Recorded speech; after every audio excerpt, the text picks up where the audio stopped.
In the 5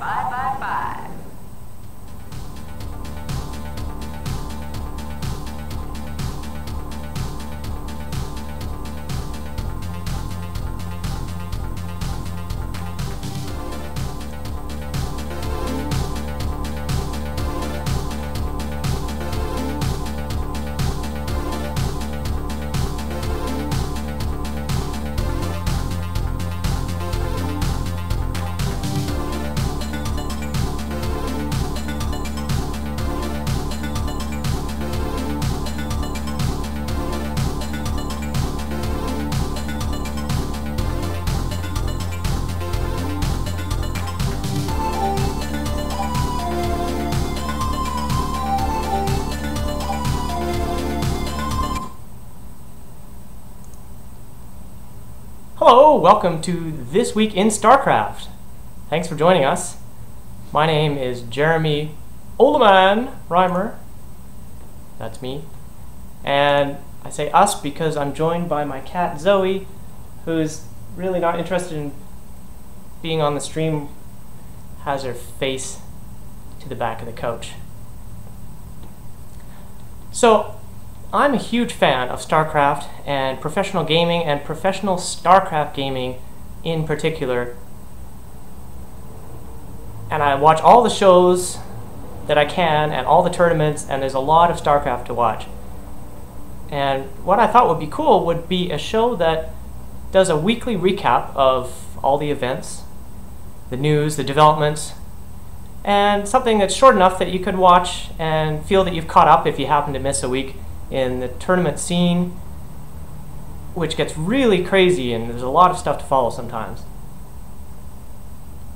So, welcome to the show.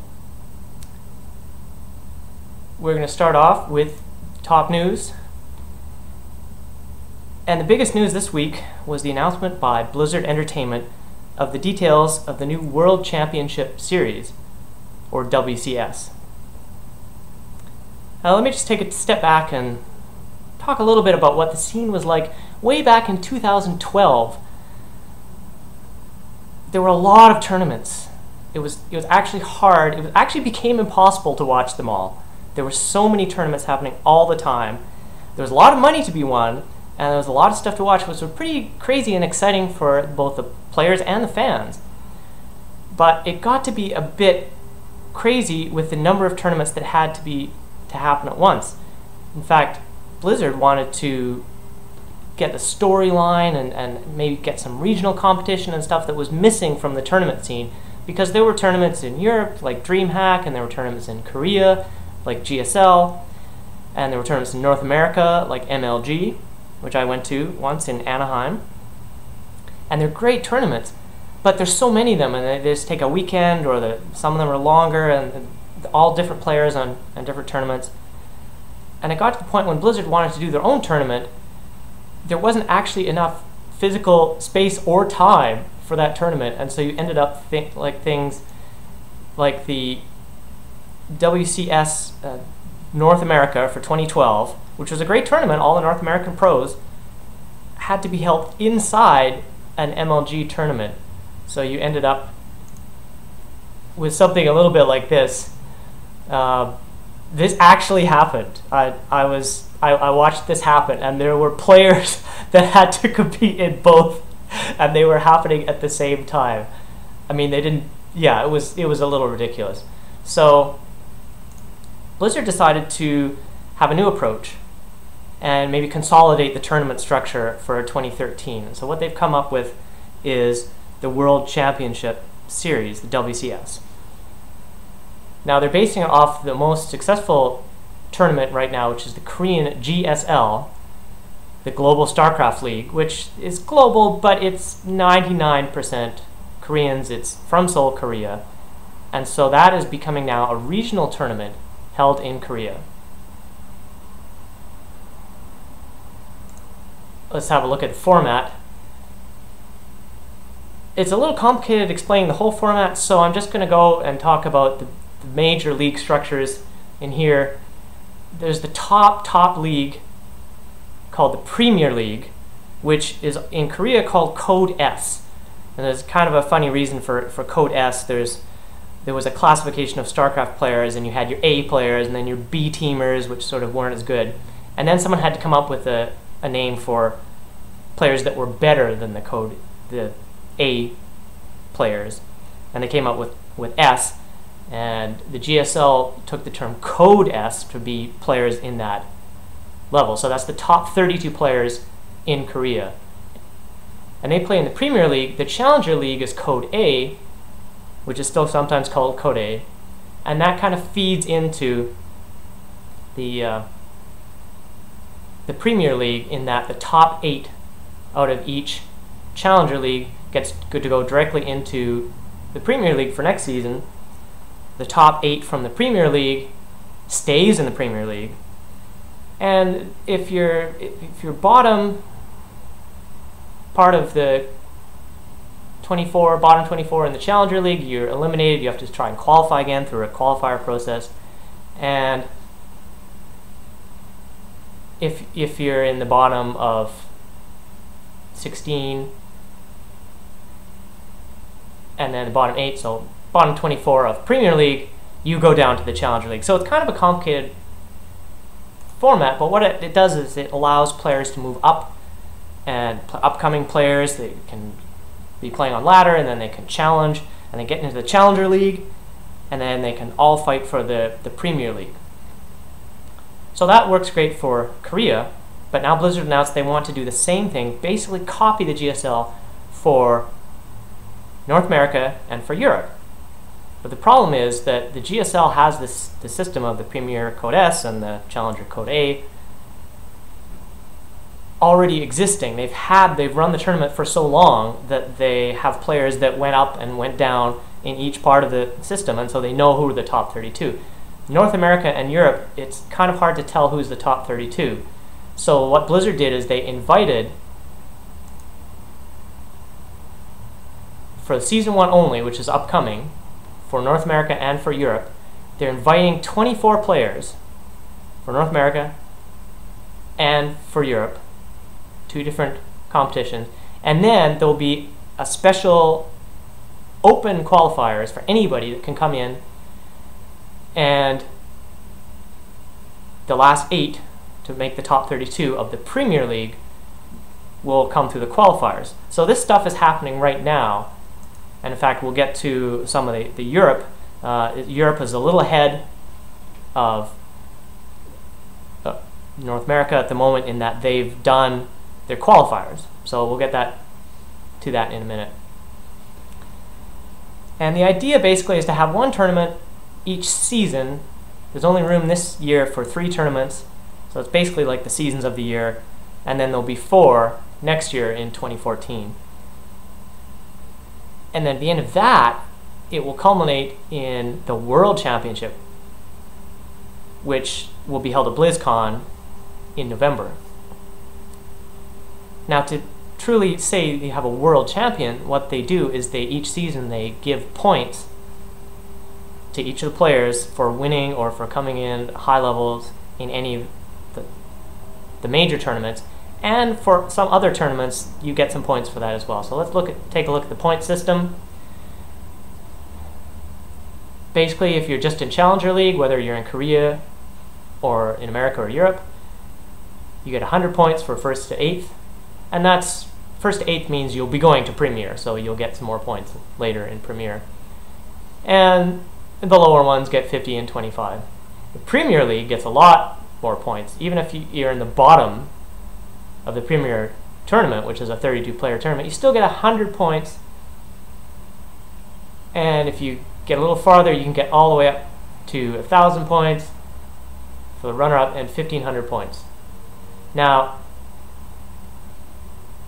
at the end of the year, there will be a finals, and you get more points than that, and the points will add up. Now, non-WCS tournaments, these points are a little bit less, but you can still get 250 points or 750 points for the different tiers of tournaments. They say Tier 1 and Tier 2. They haven't quite figured out what that means yet. Blizzard still is in talks with tournaments like DreamHack, which is actually happening this weekend, and with some other tournaments. We're not really sure what's happening with NASL, a North American tournament that's been going on, but these other tournaments will feed into the point system, and the idea is to have continual points that then crown a champion for that year.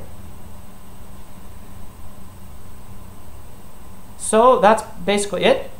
What we're going to do now is take a look at some of the people that they've invited to the North American and the European tournaments.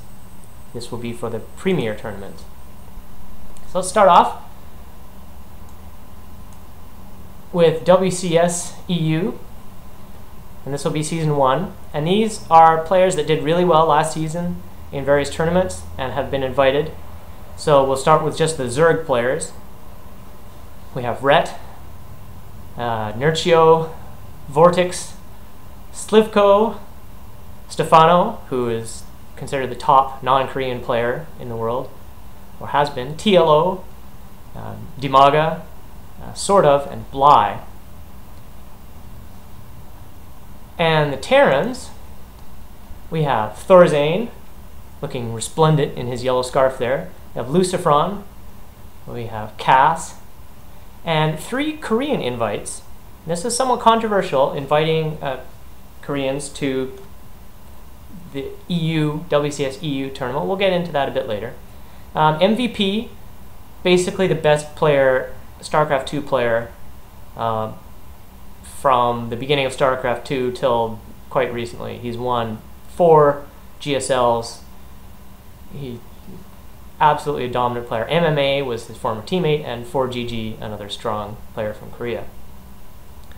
Finishing off with Protoss, we've got fan favorite Grubby, we've got Hasuabs, Titan, Naniwa, Sake, Sase, Mana, Monchi, and the newcomer Baby Knight.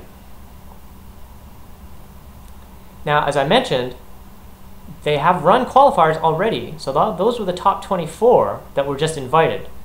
But the qualifiers were open to anybody. So here are the results from the qualifiers for EU.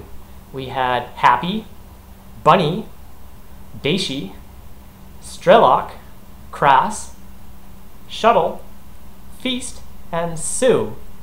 We're not really sure how to pronounce his nickname because he is that new of a player. And interesting to note, Shuttle, the only Korean who managed to get through the qualifiers for WCS Europe. The Koreans are generally acknowledged because there are many more of them, and they have better team environments, better practice environments, and a 10-year history, at least more than 10 years, of playing StarCraft professionally. So the Koreans are very good. So it was somewhat surprising, although not many Koreans competed in the Premier League qualifiers for EU. There were about 4 or 5, some notable names, but not huge names. So Shuttle's a good player, and he got in. So let's go over to North America, and we'll see some of the faces that will be competing in the Premier League for NA. And we've got Suppy, we've got Vive, Gosu User, that's not a typo, it's 2 U's to make a W. The Koreans, Nesty and Violet. From Taiwan, we have Sen, we have Snoot, Killer, Scarlet, another fan favorite. We have the perennially happy Idra, and from Australia, Moonglade. Those are all the Zergs that were invited to WCS North America. Now let's go over to Terrans. We have Phoenix, we have Illusion, Major, Theognis, a new fellow on the scene, Maker, and the Koreans, Ryung and Polt. So they haven't done the qualifiers for North America yet, so there's still 8 more spots, and a lot of Koreans will be competing for those spots, and we expect maybe not 8 out of 8 to be Korean, but maybe quite a few. So that's all for the WCS.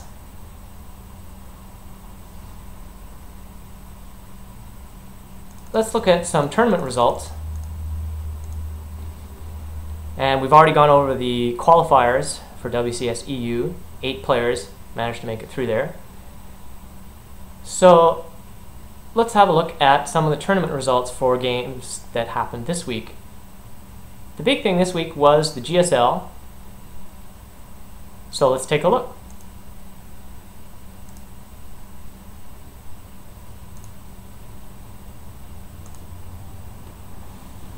The World Championship Season 1, formerly known as Code S, it's also the Premier League for Korea, started on April 16th. Well, it didn't start, this was Group E. It was already well underway. And we had Symbol and Shine, two Zergs, make it through the first group, E. On the 17th, we had Group F with Gumiho and Innovation beating out Rain and Hyun. And on yesterday, we had one of the more exciting matchups with Flash and Sulky beating out Maru and Boom Boom. And yes, that is his actual ID, Boom Boom. So we're going to briefly take a look at Flash, just because he's Flash. And for those of you who haven't followed StarCraft and didn't follow StarCraft 1, this guy basically won everything in the original StarCraft Brood War, which is referred to as StarCraft 1, but it was Brood War was the expansion to StarCraft 1. It doesn't matter. We'll call it Brood War so we distinguish it from StarCraft 2. Flash won the most number of tournaments, major tournaments, and was ranked #1 for a ridiculously long amount of time. He's taken a while to get up to speed in StarCraft 2, but he's starting to do really well, and he is confident. He thinks he might be able to win this GSL.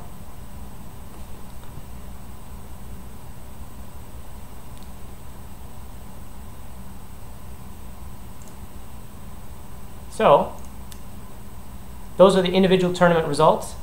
There were some team results as well. Team games, even though StarCraft is an individual game, these are not like 2-on-2 like you might play on ladder. The team games are one player plays one player, and then either the winner stays on and the loser is replaced by another person from that team, or in the other format they just line up one after the other and they're scheduled players. So let's look at some of the team results from this week. Pro League, we had a lot of results here. Samsung Khan beat out KT Roaster. Team 8 beat up on EG Team Liquid. That was sad. EG Team Liquid, the only foreign team in Pro League. And Woongjin Stars continue their winning ways, winning 4-2 over CJ Entus.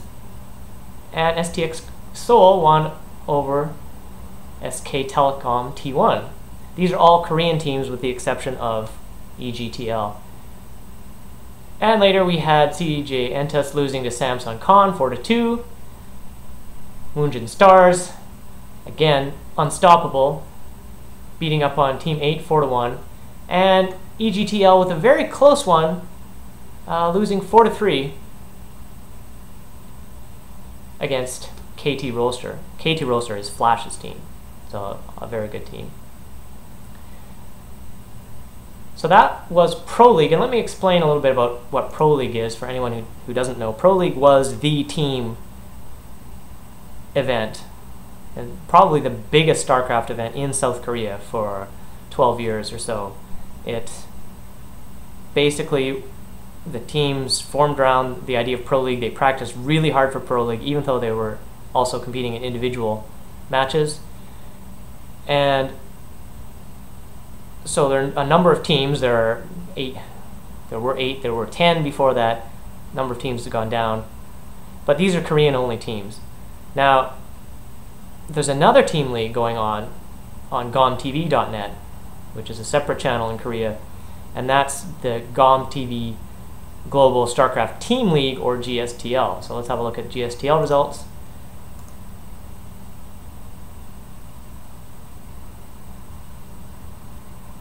we basically had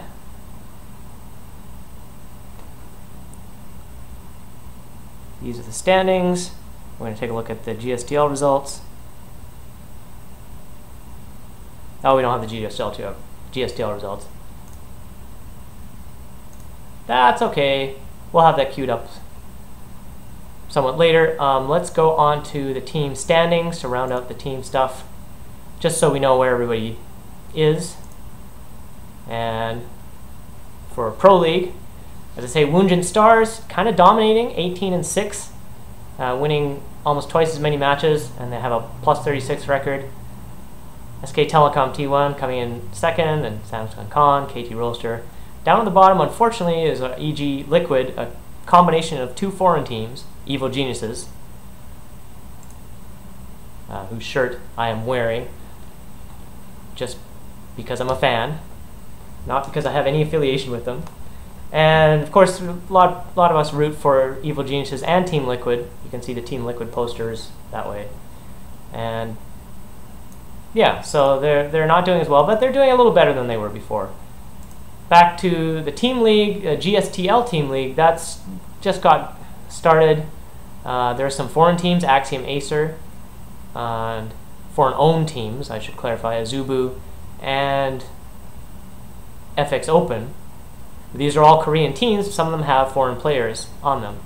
So StarTale's doing well, Azubu's doing well, and Acer is doing really well. They have a lot of good Koreans from the team Slayers, which disbanded, and they have some great foreign players as well.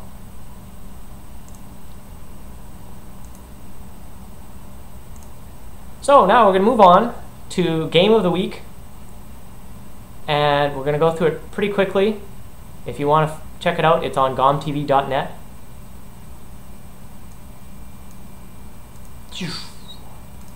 Make the appropriate sound effects. The Game of the Week was game number 2 in the Code S, the round 32 Group E, between players MVP Keen and Samsung Con's Shine.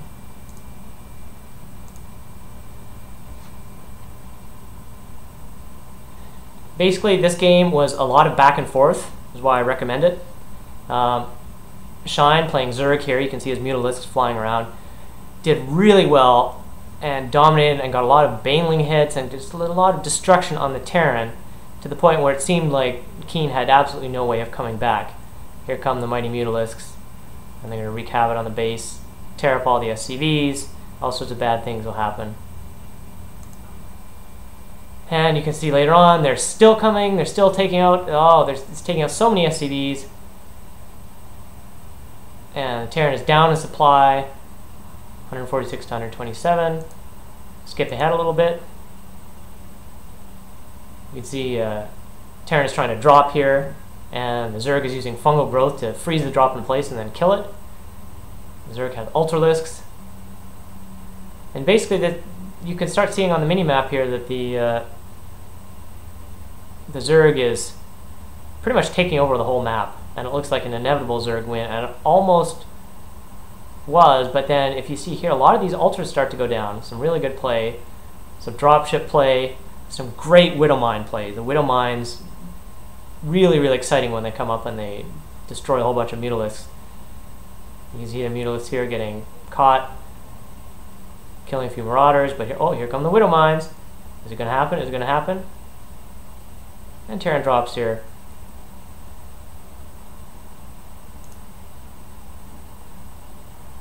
So, we just missed it.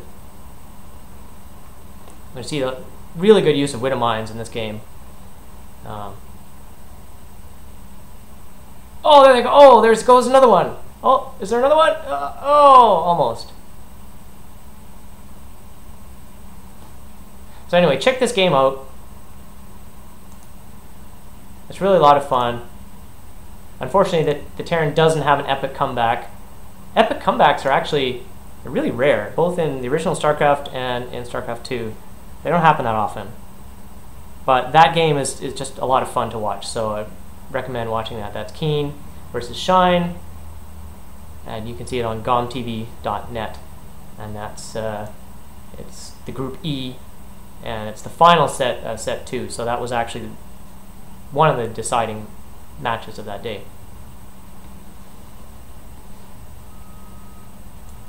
Alrighty, we're going on to play of the week. Normally we just have one, but because there was some incredible stuff this week, we actually have 2 plays of the week this week, and Zoe is really excited. Are you excited, Zoe? Are you excited? This is actually a live cat. I'm just going to prove that. Yeah, she's not a young cat. She's not normally this lethargic though. She was jumping around earlier. Anyway, plays of the week. We're going to watch a couple of them.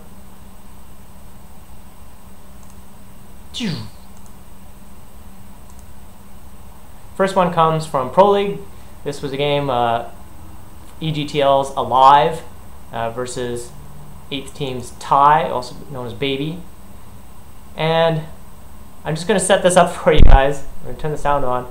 These tanks are red because they have all been targeted by these hunter, seeker, killer, death missiles of death. And what is Alive going to do? Let's watch. And seeker missile on the siege tanks is going to really nice save by Alive at the last. Yes, he actually picked them up in a dropship and got them out of there with explosions happening behind him. It was awesome. Alright, there's one more play of the week. This is the second player of the week. This is Code S Group H, and this is Maru Prime versus Azubu's Boom Boom, which is hard to say. Now, to set this up to you, we have some Reapers here. And Reapers are powerful. They used to be more powerful against buildings, not quite so much because it was imbalanced. They nerfed that. But they're pretty powerful, but they're kind of weak against things like spine crawlers. Like this spine crawler right here. If they come out, the spine crawler will just basically smash them in the head and smash their heads into the little ground. So what's Maru going to do? Well, he found a little way around this. Let's watch. That thing for Boom Boom. All right, now that spine crawler is actually going to be kind of awesome if it gets up. I think it's going to get up. Yeah, it's going to get up, but with how many hit points? Oh, what is this sick micro? What? Well, Maru. All right, Maru, calm down. He has to hit stop on this. Micro brings all the girls to the yard. When someone's doing that to you, you want to hit stop on the spine crawler to mess up the rhythm, so that it Oh, this is like so sexy. Oh, this is so cool. Maru, you are so good. Oh my God. All right, Mario. Well, someone go in there and unplug Boom Boom's computer. Let's just put Mario in the next group. So, yeah, that was pretty awesome. That micro of just jumping out of the bunker and killing the spine crawler and then jumping back in right when the spine crawler is going to shoot. That was some pretty good. That was our play of the week, our co-play of the week.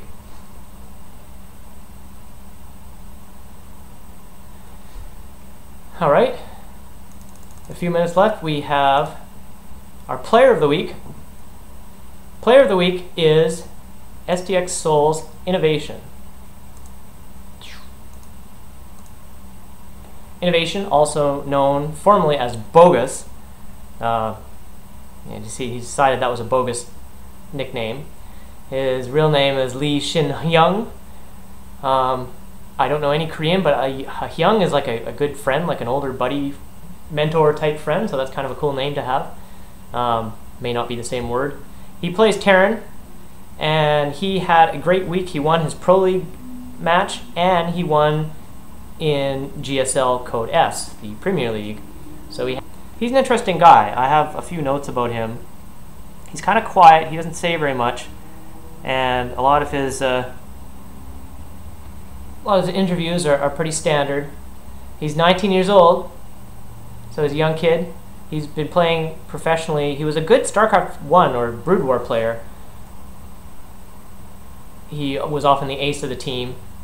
He played some Starcraft 2 in 2012 when some of the teams, the Kespa-based teams, were just switching over to Starcraft 2 from Starcraft 1. And he got to the GSL in Season 4 into Code A. Then he got into Code S in 2012 Season 5. And his major achievements, he got 3rd place in a couple of things. He hasn't won a big tournament yet. He won in MLG, was 3rd place, beating out MC. And GSL Season 5, he got to the round of 4, so everybody thought he was going to win it. He might win everything this year. He also had an all-kill of Team 8 in January. So, here's some trivia. Lost his first official StarCraft 2 match to SOS. His major's favorite player. Citation needed. We need to reference reliable sources. In interviews, he says things like, he likes Terran, and before Heart of the Swarm came out, he said, I think Terran will get better in Heart of the Swarm than Wings of Liberty. So he's a smart guy. He knows what's happening. He likes the GSL booths. Thinks they're roomy and comfortable. Thinks the sound is better in the GSL booths, and that's why he gets good results there. He concentrates his practice time around focal points, and Korean players practice a lot, so I'm not sure what that means. His fellow teammate Size, who is what we would call a B-teamer, helps him a lot with practice, and he thanks his parents for taking such a big interest in his career. Even in Korea, the home of professional StarCraft, a lot of parents aren't really cool about their players being pro gamers until they suddenly start winning huge amounts of money, and then they're all, oh, I'm so happy. So that was the player of the week. Good job, Innovation, aka Bogus. Normally I don't like players changing their IDs, but yeah, I think Bogus was kind of a bogus ID. So that's going to wrap it up. I'll just do my final thoughts for today. Thank you for tuning in for the show, by the way. This is awesome. This has been a lot of fun. I'm going to do this every week. And VODs will be available on Twitch, because I know not everybody is around at 3 p.m. PST, 6 p.m. EST. But this is going to be a regular thing, and I've had a lot of fun. This actually, basically my final thoughts are, this is a lot of fun, and I like doing this show, and I'm going to do it again. Isn't that right, Zoe? Zoe, do you have any final thoughts? Zoe! No, she has nothing. You got nothing, Zoe. You got nothing. I was going to talk a little bit about the WCS qualifier procedure and how a bunch of invites have been sent out, and the qualifiers are open to anybody. Here's something I forgot to mention. The rules for who can participate in each region is not based on your nationality, obviously, because of the invites. You can actually participate in North America, in Europe, or in Korea, any one of them. Now, you do have to come physically for some of the main events, physical events, but a lot of the earlier games are held online, so you can play those. If you're in Korea, you can play online in North America, and a lot of players are doing that. There are a bunch of players, mostly all the ones on foreign teams, who are doing that. Now, the only caveat is that you have to stay in the region you chose. So if you're in North America, you have to be in North America the whole year, with yet another exception, because the whole thing was done so quickly. Blizzard said, well, no, maybe if it happened too fast, you can switch after first season, but no more switching until the end of the year. And a lot of people, Root Cats was one of them, said, is this a really good thing to let anybody play in any region? Because the Korean players are going to want to play in easier regions like North America and Europe. And what will happen to the homegrown players? My thought on that is that, firstly, everything seems a little different now that we look at the qualifier results. Let's look at these again. I just want to look at these because they're so cool. The EU qualifiers. This is it. This is all the qualifiers. The 8 players, and one of them from Korea, which is surprising, to be honest. Now, most of the players are trying NA, so maybe it's not so surprising. But there were a couple of Korean players that you would have thought they would have breezed through, but they didn't. Now, North America is a lot different. You will see a lot of Korean, possibly 8 out of 8 of the qualifiers, but maybe not. I don't think this is a bad thing. I think this whole tournament system is amazing, and it's going to do a lot for the game. And it's going to, because of the point system, it's going to have a storyline, so throughout the whole year, people are building to something, and instead of having things like this, we're not going to have this anymore.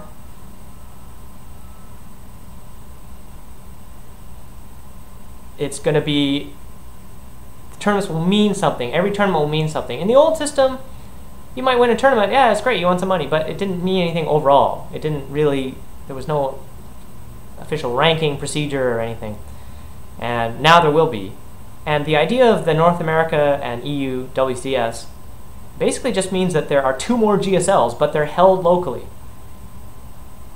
Now, sure, a lot of them, qualifiers are online, people can play from anywhere, blah, blah, blah.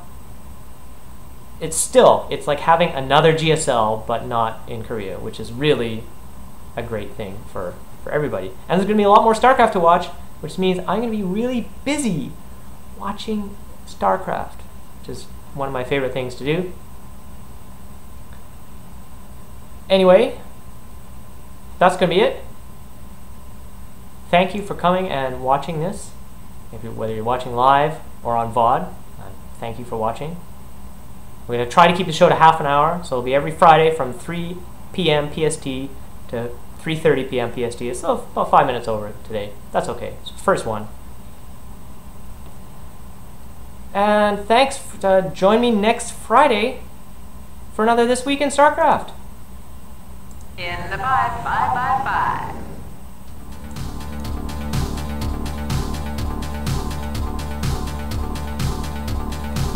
Yeah, Zoe! Did it! Woo! Zoe, let's dance. Come on, Zoe. Come on, Zoe. You gotta dance. You gotta dance. You're not dancing.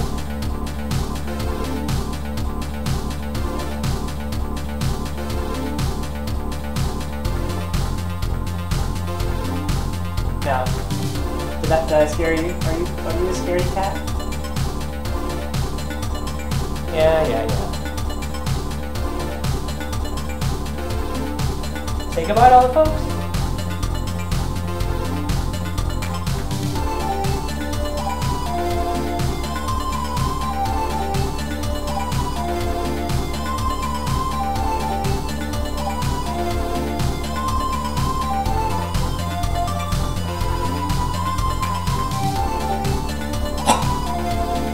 Oh, I heard that. Did you hear that? Oh, off you go. What, now you're back? Now you want to play. After the show's over.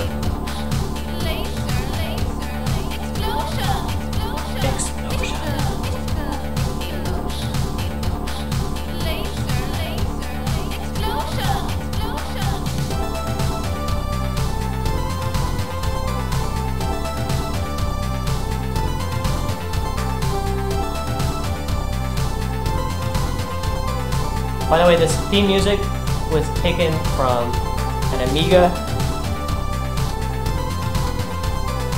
Back in the day, the Amiga made the best music.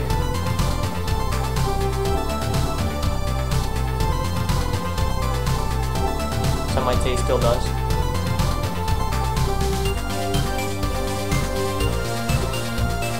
Okay, that's it. There's no more. Thank you.